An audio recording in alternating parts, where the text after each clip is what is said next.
as far as to keep growing, and I've bought a farm, and I'm just trying to establish stuff for Billy, my son, and just I just want to keep it going. And I think I told you earlier, everybody that I think I farm for is people that I met through the church or somehow connected to the church, and just happened.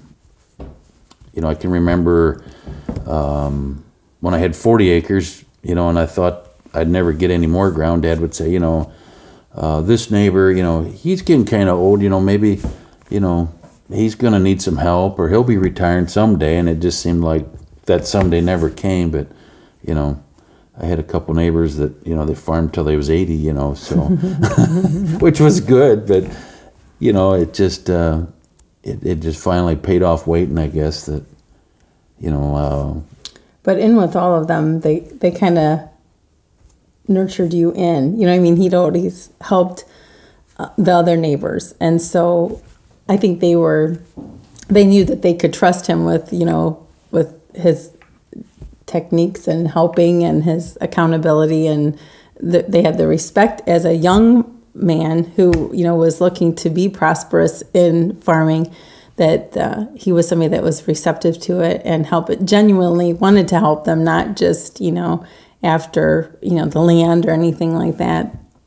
But I think over the times of you growing the farm and what it is today, we look back and we just marvel that we're where we are today, when because we were so minimal and meager when we got married, as far as, that was a goal.